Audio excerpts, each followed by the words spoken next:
Et bonjour à tous et bienvenue sur la chaîne Idées de droite les amis. Aujourd'hui, eh bien on va remonter le temps. On va remonter le temps jusqu'en 1993. Et on va partir, eh bien, dans le 93. Tout est lié, hein. 1993, dans le 93. Ce numéro a-t-il une signification? Je ne sais pas. Mais vous allez vous rendre compte très rapidement qu'avant, il y a quelques années de cela, vous allez très vite noter une différence entre l'immigration qu'il y avait avant et l'immigration qu'il y a aujourd'hui. Alors, je vais arrêter la vidéo de temps en temps parce qu'elle est un peu longue, 2 minutes 24. Je vais faire quelques commentaires. Et bien sûr, si vous avez des choses à dire, si vous avez des commentaires à faire, eh bien, attendez la fin de la vidéo, s'il vous plaît. Allez, sans plus attendre, je lance la vidéo. C'est parti. Quand les jeunes ici disent qu'ils s'ennuient, qu'est-ce que vous leur répondez? Ah, c'est de leur faute. Ils s'ennuient, ils ont des jambes, ils ont une tête, ils ont des bras. Paris, c'est à côté, c'est l'une des plus belles capitales du monde. Si avec ça, on trouve pas de quoi s'occuper, disons que là, il y a une grande partie de leur faute, mais bon, c'est à nuancer, ça aussi. Alors déjà, je coupe la vidéo après 24 secondes, parce que oui, après 24 secondes, on peut déjà voir que les jeunes qui viennent de l'immigration, ou fils d'immigrés, eh bien, il y a un langage qui était très différent.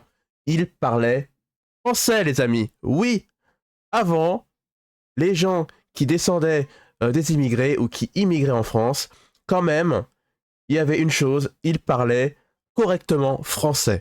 Et le plus hallucinant, c'est que ils ne rejetaient pas la faute sur le système. Vous avez entendu la présentatrice, la première question, qui disait que les jeunes s'ennuient.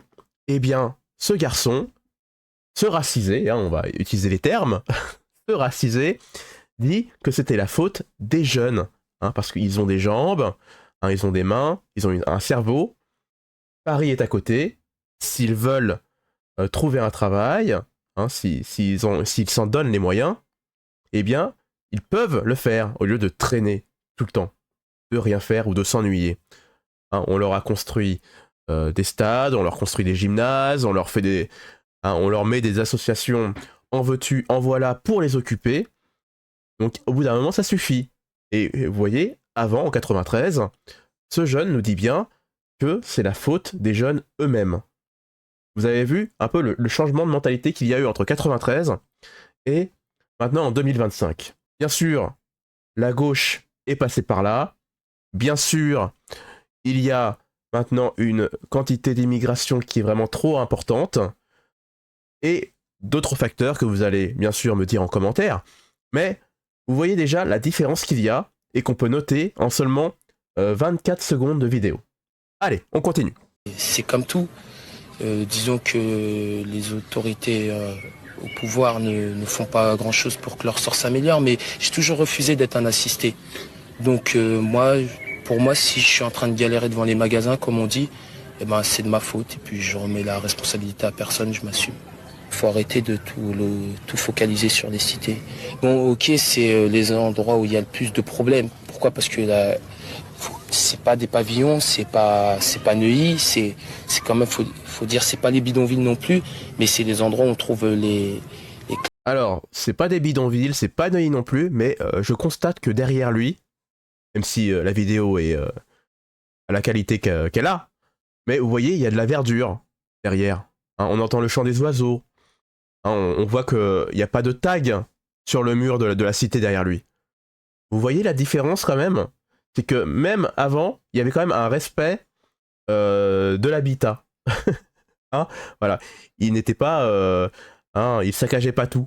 Voilà. Moi je dis ça, après, hein, vous en faites ce que vous voulez. Allez, on continue. Classes sociales les moins aisées, comme on dit. Et donc, de par de là, la logique veut qu'il y ait plus de problèmes. Mais c'est pas des problèmes c'est des problèmes généraux qu'on dira. Par exemple, si vous vous asseyez juste là le soir, vous pouvez entendre des familles se disputer et autres, et ça n'a pas des accents arabes ni noirs, quoi. Et oui, avant, il y avait une mixité dans ces coins-là. Hein, il y avait des gens issus de l'immigration, bien sûr, mais il y avait encore des Français. Hein, il restait encore des Français, parce que c'était encore possible de vivre ensemble. Hein, c'était encore possible. Maintenant, en 2025, je suis désolé, mais tout le monde s'est barré, hein, parce que c'est invivable, en fait. Et tout le monde connaît le pourquoi du comment. Voilà. J'ai pas vraiment de solution, mais je lancerais plutôt un appel à la mobilisation. La mobilisation pour une plus grande vie associative, pour que les gens arrêtent de regarder au pas de leur porte et qu'ils ouvrent un peu les yeux. Mais je sais pas, moi, comme entre nous, on a souvent l'habitude de se faire des métaphores pour analyser les faits et pour plus les prendre du bon côté, pour en rigoler.